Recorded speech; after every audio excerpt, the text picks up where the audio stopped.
Well, Dan, let's talk more about renovations then. And you mentioned moving walls. I mean, so what? So that's somebody who, well, it might be a rebuild, a build out or something. A new.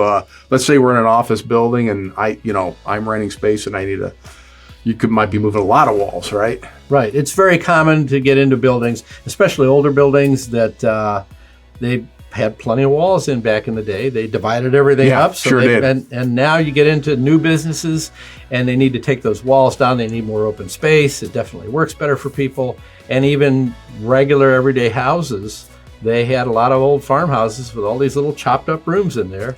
And now people move in, they want their great rooms. They need some space. The space and all that. Yeah, not as many people, but more space. So you're getting a plan from the architect going, all right, this wall comes down and we're putting a new wall here, or just might just be removing a wall. So first step's removing the wall. That's fun, right? Sledgehammers? Yeah.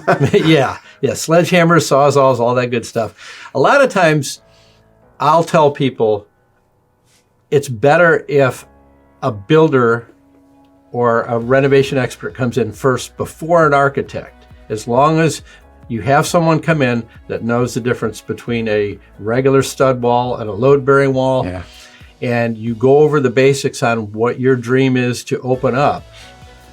If you go under the advice of a good contractor, you'll be able to save a lot of money when you get into the architectural work. Okay. Because sometimes architects are great, and they have wonderful imaginations, and they're not really paying attention to your pocketbook. So when you bring them in there, they're going to tell you all kinds of great possibilities you have with opening your house up.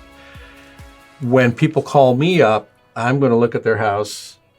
I'm going to look at basically what they have there and thinking, okay, I think maybe these people might be on a fairly tight budget, so we want to get the biggest, they want to give them the biggest bang for the buck. Yeah, okay. So this wall coming out here will do the most good for you, and it's not a load-bearing wall. It'll be very inexpensive to take this wall out. Once you take this wall out, you'll be able to see, you'll never look at your house the same. You've been running around your house, same hallway, the same size rooms all the time. When you take one wall out, it's going to change a lot. Changes everything, and now you're going to have completely different ideas on how to use these spaces. I'm actually doing that now with a customer where before we finish designing their kitchen, we have one main wall that we're going to take out next week. Once we take this wall out, I explained to them, once we take this wall out, no matter what you thought you were going to do, it's going to change. Oh, is that right? That happens a lot, yeah. And they're actually starting to see that already. I said, okay, we're hiring you next week. You're going to come in one day we're going to take this wall out. As soon as I take that wall out, then we're going to have a meeting a few days later on how to design that kitchen. That's smart. Saves money. Hey, by the way, so if I do have this vision and it involves a wall that is load bearing, can I still get the wall taken out and you do something with or there's going to have to be posts or something? No, it's easy to take that wall out and put a header in. I can take a 16-foot wall out, long wall. Put in a nice long LVL beam header. It's not that difficult. You make sure it's sized up correctly so it supports everything, and now you still got your open wall space, but you can't forget that beam. And I can't tell you how many times I get called up by people that say, well, we had a contractor come over here, and he was a handyman, and he said, oh yeah, we could take that wall right out. So they took the wall out, and now the second floor is starting to sag down into the first floor. You gotta look up. You gotta look up. And we thought he might not have done it correctly, but now we know because it's starting to crack and come down, and Because last video we were obviously the importance of a good foundation, but in that case, that wall becomes a little bit of a foundation for the second floor. Absolutely. Absolutely. Always got to look up and down. Huh? You got to know what you're doing before you take these walls out. In terms of, and then, just the removal of the wall. So let's say it's a real simple interior stud wall. Just knock that doggone thing down and patch up around it and just make it look all nice. Is it that easy? That's basically it, but there's a lot of tricks to doing that while you're taking the wall out. And there's, one little trick if you're trying to do it yourself. Yep, you got a little wall you want to take out, and you're not sure if it's load bearing or not. When you strip, but you're going to take it out anyway. You strip all the drywall off the wall or the plaster. And then when you get it all off, walk through with your hammer and tap all the studs. They'll make a different sound if there's a lot of weight on them. And when you have a wall that's not a load-bearing wall, a lot of times you'll tap those studs and they'll have like a hollow sound to them. So then if you have a Sawzall, Okay. you'll take the stud right in the center of that wall. To find out if there's any pressure on it, you just slowly cut right through the middle of it. You see if you get If the blade binds up real quick, you got a load-bearing wall right there. That's a dead giveaway. Okay, so leave the rest of the studs in. Yeah, right. But call the contractor. Yeah. Okay. Good. That's good advice.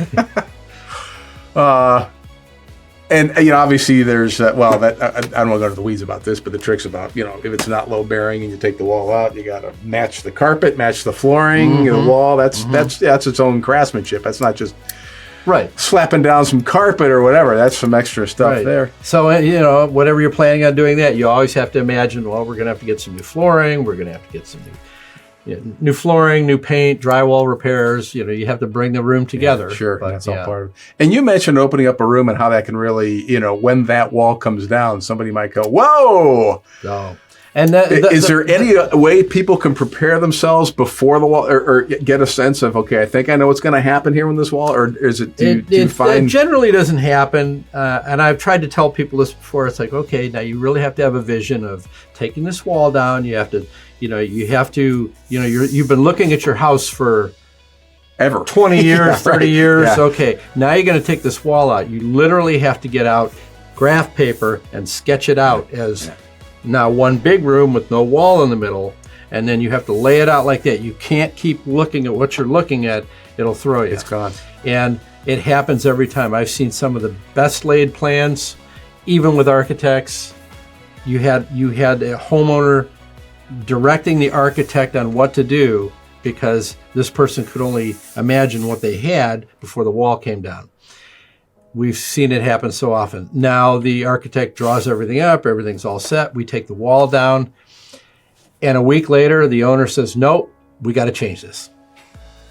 And now, instead of just changing your mind, now you're changing the architect's mind, and another $4,000 to $5,000 of money spent on something that didn't need to be. Okay. So when you're doing projects like this, get your head on the graph paper. Right, on large-scale projects, if there's a big commercial project going on, or the state's building a new school, and there was an oversight, now there's another, $2.5 million needed for this.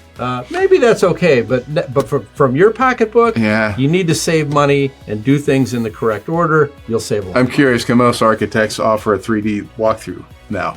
Obviously a little extra money, but would that be money well spent so that somebody who maybe doesn't have an eye for that can actually look at a screen and go, now I see what it's going to look like? Right. Any extra planning would definitely pay for itself. Yeah. It's kind of like... It's a bit of the Boy Scout thing. Always be prepared. Know what you're doing. All the problems people run into were from not enough time planning.